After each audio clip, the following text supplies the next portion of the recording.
बिस्मिल्लाहिर्रहमानिर्रहीम। अस्सलाम वालेकुम। दिस इज़ मियां आबिद अली। बात करेंगे सेकंड चैप्टर के बायोलॉजिकल प्रॉब्लम को हल करने के लिए जो बायोलॉजिकल मेथड बायोलॉजिस्ट इस्तेमाल करते हैं उसके वन बाय वन स्टेप की बात करेंगे। बायोलॉजिकल मेथड का फर्स्ट स्टेप है बायोलॉजिकल प्रॉब्लम की पहचान करना। बायोलॉजिकल प्रॉब्लम से क्या मुराद है। सेकंड है मुशाहदात करना, हाइपोथेसिस तशकील देना, डिडक्शन बनाना, तजर्बात करना, नताइज का खुलासा करना और नताइज की रिपोर्टिंग करना। वन बाय वन इनको डिस्कस करने से पहले बायोलॉजिकल मेथड की तारीफ देखेंगे। साइंटिफिक मेथड क्या होता है। कहता है तमाम साइंसदान किसी भी प्रॉब्लम को हल करने के लिए एक ही तरीका इस्तेमाल करते हैं जिसे साइंटिफिक मेथड कहते हैं। और वो साइंटिफिक मेथड जिसमें बायोलॉजिकल प्रॉब्लम को हल किया जाता है उसे बायोलॉजिकल मेथड कहते हैं। इसकी अहमियत क्या है। कहता है बायोलॉजिकल मेथड ने तकरीबन 500 सालों से साइंसी तहकीक में अहम किरदार अदा किया है। माजी में गैलीलियो के तजर्बात से लेकर मौजूदा तहकीक तक बायोलॉजिकल मेथड ने मेडिसिन, इकोलॉजी, टेक्नोलॉजी वगैरह की तरक्की में अहम किरदार अदा किया। गैलीलियो साइंटिस्ट है, इटालियन साइंटिस्ट है।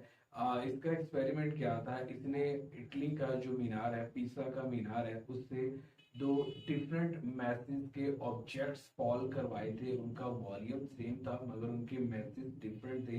तो इसने इस बात को प्रूव किया था कि इनके मैसेज को अगर इग्नोर किया जाए तो दोनों के वो जो मैसेज हैं वो एक ही वक्त में जमीन के ऊपर फॉल करते हैं। वैसे तो ये जो जिनका नॉर्मली जिस चीज का वेट ज्यादा होता है वो ही पहले फॉल करता है, मगर इसने कहा था कि दो डिफरेंट मैसेज के ऑब्जेक्ट्स को पीसा के मीनार से जब गिराया गया तो वो एक साथ जमीन के ऊपर फॉल किए। तो ये गलीलियो का उस वक्त एक्सपेरिमेंट था।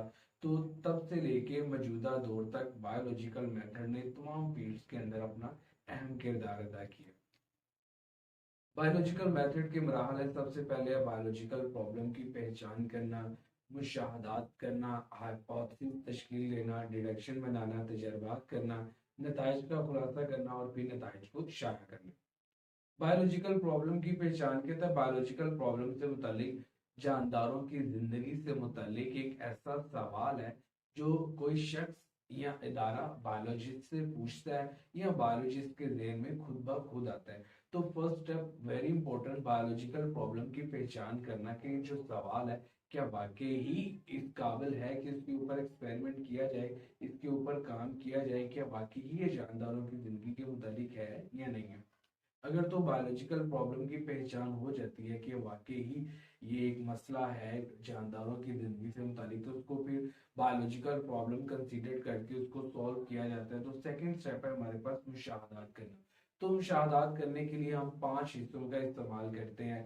देखने की, सुनने की, सूंघने की, छूने की और महसूस, इन सारे हिस्सों को इस्तेमाल करके जिन्हें हवासिक हम सब बोलते हैं, हम अपने ऑब्जर्वेशंस करते हैं उस बायोलॉजिकल प्रॉब्लम को लेके। अब मुशाहदात दो तरह के होते हैं। एक होते हैं माहिती मुशाहदात और दूसरे होते हैं मिकदारी मुशाहदात।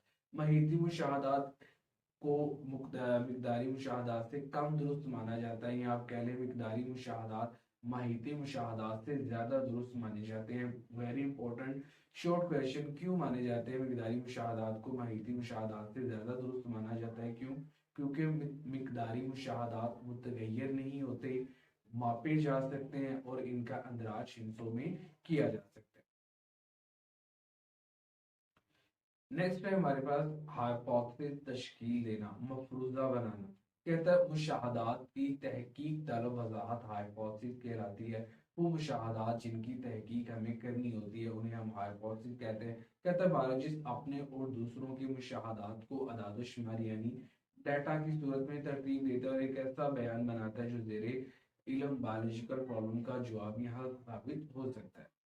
नेक्स्ट में हमारे पास कहता है एक अच्छे हाइपोथेसिस की क्या खसूसियात है। कहता है ये एक तहकीक तलब ख्याल होना चाहिए, इससे दस्तयाब मुशाहदात से मुत्तफिक होना चाहिए, इससे मुमकिन हद तक सादा रखना चाहिए, ये आजमाए जाने और जांचे जाने के काबिल हो और इसे जुटलाने का इम्कान मौजूद हो। दूसरे अल्फाज में कोई ऐसा तरीका जरूर मौजूद होना चाहिए जिससे हाइपोथेसिस को गलत साबित किया जा सके या रद्द किया जा सके। नेक्स्ट है हमारे पास डिडक्शन बनाना। कहता है डिडक्शन को हाइपोथेसिस के मनतकी नताइज कहा जाता है। मकसद के लिए एक हाइपोथेसिस को दुरुस्त माना जाता है और उससे मुतवक्का नताइज अखज़ किए जाते हैं। ये मुतवक्का नताइज हमारे डिडक्शन कहलाते हैं। तो डिडक्शन बनाने के लिए अगर और तब की मंतक इस्तेमाल होती है। फॉर एग्जाम्पल मैं कहता हूँ कि कबूतर एक परिंदा है जो पर रखता है। ये मेरा एक हाइपोथेसिस है कि कबूतर एक परिंदा है जो पर रखता है। तो इससे हम डिडक्शन कैसे बनाएंगे? अगर कबूतर एक परिंदा है जो पर रखता है तो हर परिंदा क्या रखेगा? पर रखेगा।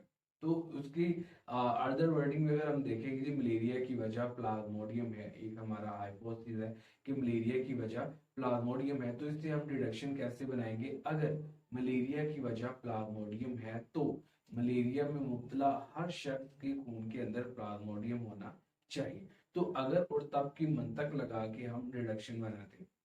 नेक्स्ट है हमारे पास तजर्बात करना। कहता है बायोलॉजिकल मेथड का सबसे अहम कदम तजर्बात करना है। बायोलॉजिस्ट इसलिए तजर्बा करता है कि जान सके कि इसका हाइपोथेसिस दुरुस्त है या नहीं। दुरुस्त हाइपोथेसिस को एक्सेप्ट कर लिया जाता है और इससे नई पेशन गोइयां की जाती हैं, नए नए एविडेंस उससे लिए जाते हैं और जो गलत हाइपोथेसिस होता है उसको मुस्तरद कर दिया जाता है। नेक्स्ट है हमारे पास तजर्बात की एग्जाम। तजर्बात साइंस में जब भी कोई तजर्बा किया जाता है तो एक कंट्रोल तजर्बा होता है। तजर्बाती ग्रुप का जो मुवाजना होता है वो कंट्रोल ग्रुप में के साथ किया जाता है। तजर्बाती ग्रुप में वो जानदार रखा जाता है जिसके ऊपर एक्सपेरिमेंट किया जाता है और कंट्रोल ग्रुप में हम एक सेहतमंद हेल्दी जानदार रखते हैं। तो इसकी डिटेल कुछ ऐसे है, कहते हैं कि लेट्स सपोज हमने इस बात को जानना है कि क्या फोटोसिंथेसिस के लिए सूरज की रोशनी जरूरी है या नहीं है। इस बात को टेस्ट करने के लिए हम क्या करेंगे? तजर्बाती ग्रुप के अंदर एक पौधा रखेंगे और कंट्रोल ग्रुप के अंदर भी एक पौधा रखेंगे। तजर्बाती ग्रुप में हम हर वो चीज देंगे जो फोटोसिंथेसिस के लिए जरूरी है और सवाए सूरज की रोशनी के। और कंट्रोल ग्रुप में हम हर वो चीज देंगे जो फोटोसिंथेसिस के लिए जरूरी है और साथ में हम उसे सूरज की रोशनी भी देंगे। कैसे पता चलेगा कि सूरज की रोशनी फोटोसिंथेसिस के लिए जरूरी है या नहीं? कि जब तजर्बाती ग्रुप में फोटोसिंथेसिस नहीं हो रही होगी और कंट्रोल ग्रुप में फोटोसिंथेसिस हो रही होगी तो इससे हम अंदाजा लगा सकते हैं कि फोटोसिंथेसिस के लिए सूरज की रोशनी बहुत जरूरी है। नेक्स्ट हमारे पास होता है तजर्बात के बाद नताइज का खुलासा करना। कहता है बायोलॉजिस्ट तजर्बात से हासिल होने वाले हकीकी और मिकदारी डाटा को इकट्ठा करता है। हर ग्रुप से हासिल होने वाले डाटा का औसत निकाला जाता है, एवरेज निकाला जाता है और इनका शुमारियाती तजजिया किया जाता है। उसके बाद नताइज को रिपोर्टिंग करना। कहता है बायोलॉजिस्ट अपने हासिल करदा नताइज को साइंसी रिसाला और किताब में शाया करवाते हैं। वो इन नताइज को कौमी और बैनुल अक़वामी कॉलेजों और यूनिवर्सिटीज के मबाहिसों में जेर बहस लाते हैं। नताइज को शाया करना साइंटिफिक मेथड का एक अहम और लाजमी जुज़ है। क्यों करना चाहिए? कहते हैं इससे दूसरे लोगों को मौका मिलता है कि नताइज की तस्दीक कर सके या इनका इतलाक दूसरे बायोलॉजिकल प्रॉब्लम को हल करने के लिए कर सके। ये फ्लो शीट डायग्राम है। सबसे पहले हमारे पास बायोलॉजिकल प्रॉब्लम है, देन ऑब्जर्वेशंस है, देन हाइपोथेसिस है, डिडक्शन है, एक्सपेरिमेंट है, समराइजेशन ऑफ रिजल्ट्स है एंड रिपोर्टिंग ऑफ रिजल्ट्स।